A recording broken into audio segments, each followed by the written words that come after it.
Welcome to the New York Professional Spotlight. Host Roman Kirzhner sits down with successful professionals from across New York to uncover the stories, strategies, and expertise behind their achievements. Hello, everyone, and thank you, Barry, for being my guest on my podcast.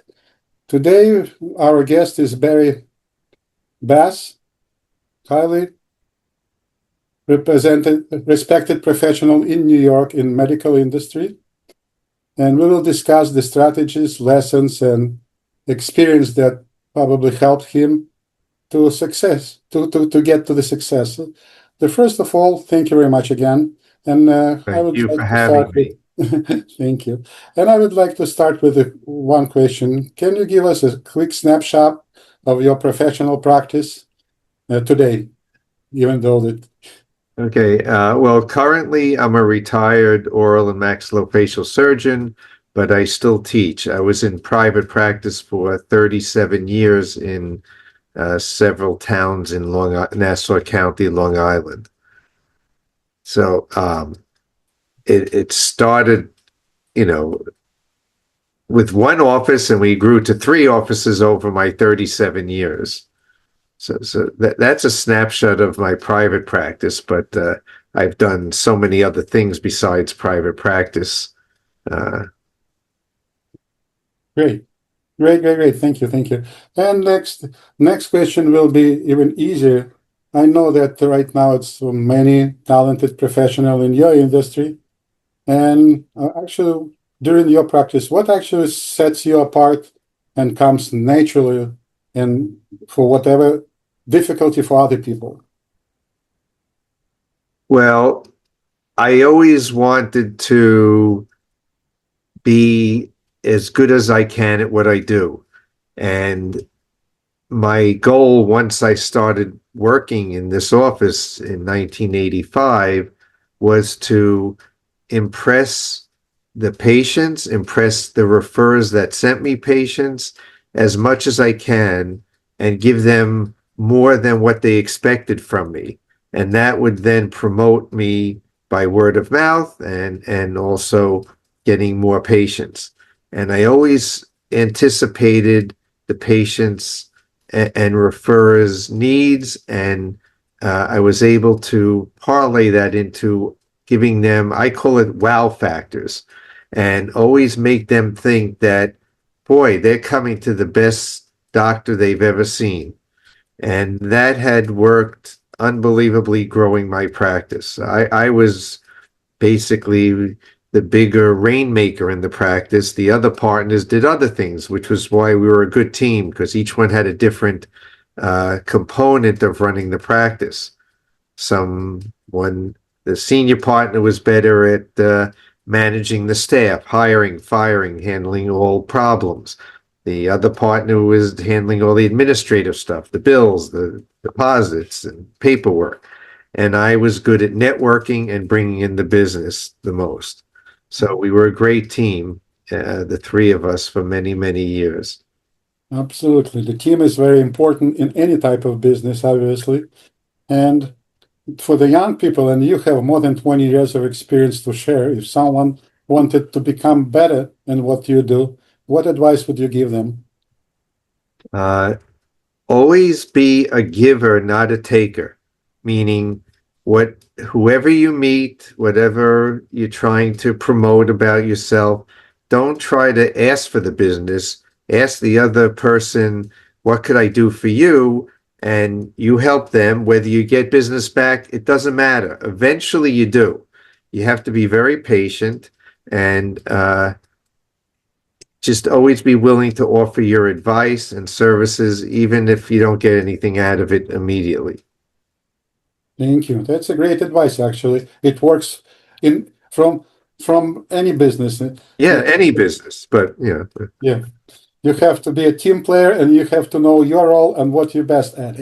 That's the best advice I can get from what you're saying. yeah. And And getting back to the team player thing, fortunately, my other 2 partners, no one had an ego big enough to take over, and so we all worked everything out. of the 37 years in practice, I cannot remember one argument we actually had. We had discussions or disagreements, but no arguments.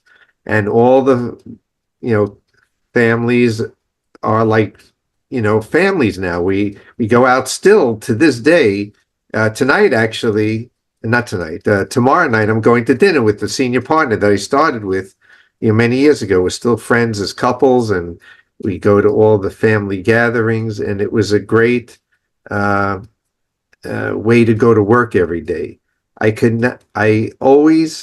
never woke up in the morning and said, "Oh, I have to go to work today." Work was enjoyable. It was rewarding, and we enjoyed each other's camaraderie, and it was never a chore to go to work, which is unusual for most people, but it was great for me.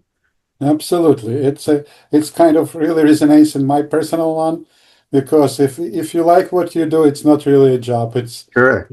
It's you cannot stop it. You cannot do something different because you like what you do.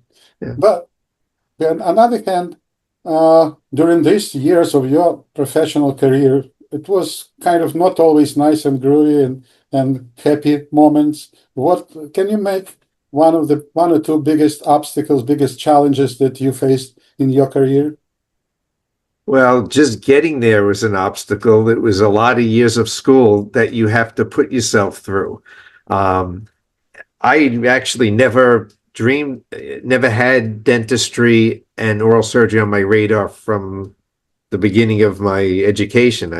I was a math science person. I mean, I went to Stuyvesant High School, which was math science.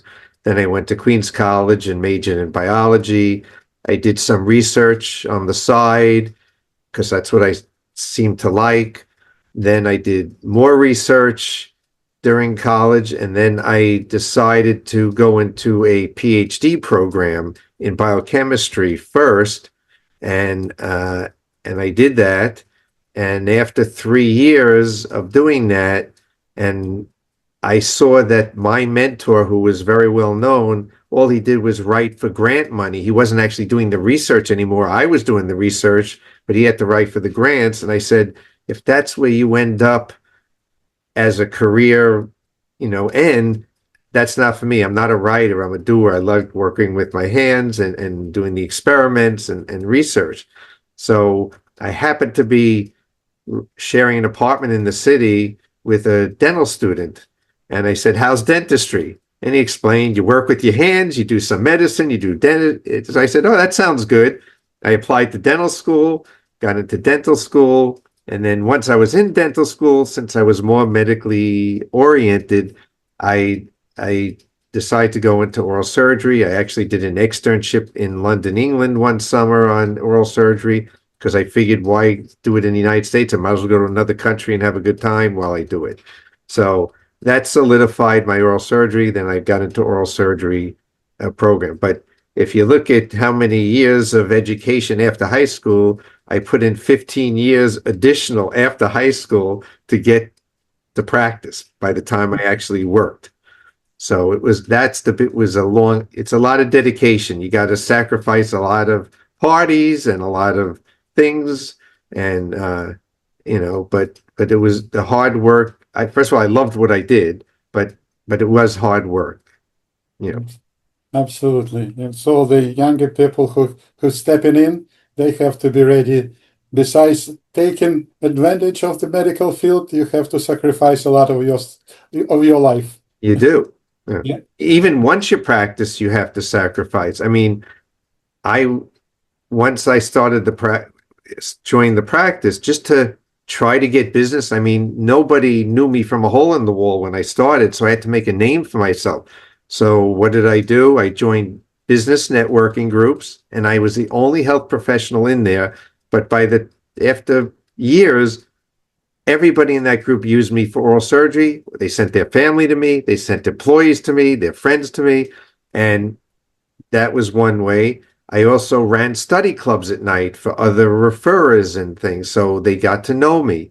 I was always at meetings. I was out of the house at least 2 to 3 nights a week, not being home with my family. So that's a sacrifice. I mean, but my wife was excellent in letting me do what I had to do to grow the practice. and I made the most I could with rearing my children. And but Yeah. that's part of what you have to do. Absolutely. Like in any business, if you have, it's a great if you have a support on your family and your relatives, because otherwise it will be more challenging if you don't have a support of your family, Right. of course. All right. Thank you. That's a great advice. Challenges and rewards. You have to be ready for that. Basically, I would like to congratulate you on your achievement for all those 20 plus years of your experience. And now I can see that a lot of people in your professions, they're working, they're doing really well financially. But in case if they will stop working, their income might go down or might be just wiped out completely. So few of them, and I say a lot of them, some of them looking a little bit further for other income sources, in like investment and anything else that maybe they will have the same income level but work less for the money. Um, so they're investing in anything like, I don't know, stocks, bonds, cryptocurrency. Do you have any thoughts about creating income outside of the work? Well, I mean, I was really good at what I did, and I made a good living. I didn't have to seek additional income. However, I did have an interest in the financial markets, and I did my own investing for many, many years until just about 5, 6 years ago did I actually hire a manager. But I was more of the slow and steady kind of investor versus the trying to be the rabbit and make it real fast. I was willing to go slower and not and preserve my capital better. And I knew uh, that compounding was the key. And early investing, when I first started in practice, even though I was not making a lot, I knew to put aside a certain amount towards my kids' education in the New York 529 program and IRAs and all that stuff, because I knew that the factor of compounding is what makes you wealthy 30, 40 years later. And the Yeah. more you could put away at the beginning and keep it up, the better. And Patient. patient. You don't have to make a quick Yeah. kill. And, most I see the younger generations today have no patience and they want everything fast, whether it's you get a text message and they want an answer within an hour. If you don't answer in an hour, they think something's wrong.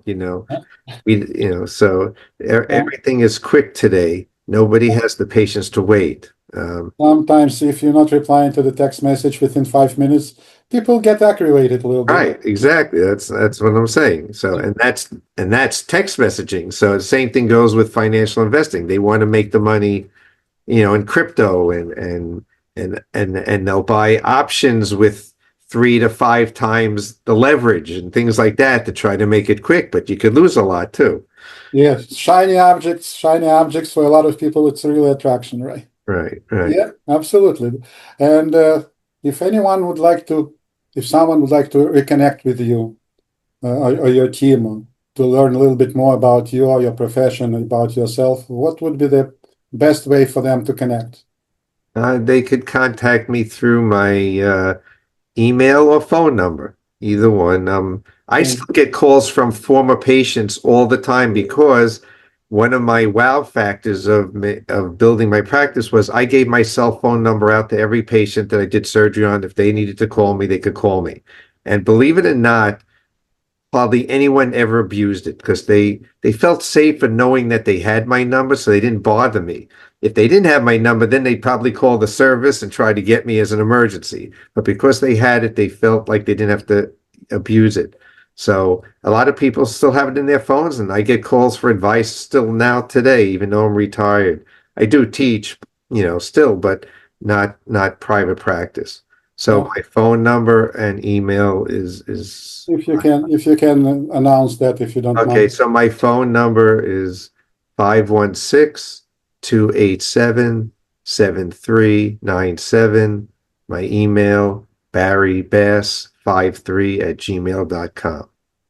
Thank you. Thank you very much, Barry. Thank you for taking this conversation, take this interview. Thank you for your time. And see you Yeah. next time. Can I just add a little bit more to Absolutely.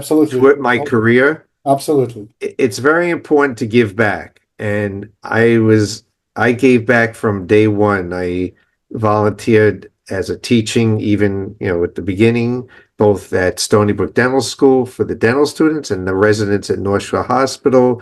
And I gave back when there was 9/11. I went down to the morgue in the city and identified pieces of dental fragments to identify people. I'm on charitable committees. Um, I continually to give back, and that's because it's rewarding, and not only that, but on the side, you do get extra business from when you do things like that. You're not asking for the business, but it just comes because people see how generous you are with your time. I gave my time. Not that I'm not generous with my money, but that's not my big generosity. My big generosity is my time to other organizations and giving back teaching. And I actually won the humanitarian award of Nassau County Dental Society a few years ago, and for all the stuff I've done. So that's an important thing to do, no matter what profession you are. Give back whatever your specialty is to some community organization. Absolutely. As a New Yorker, I can relate everything that you're saying in regards to 9/11 and everything else, and giving back to society if you can, and you're willing to do that, honestly. Thank you again. Thank you very much. Thanks a lot. Thanks for listening to the New York Professional Spotlight. If you're a successful New York professional with insights to share, visit nyprofessionalspotlight.com/guest and apply to be featured on the show.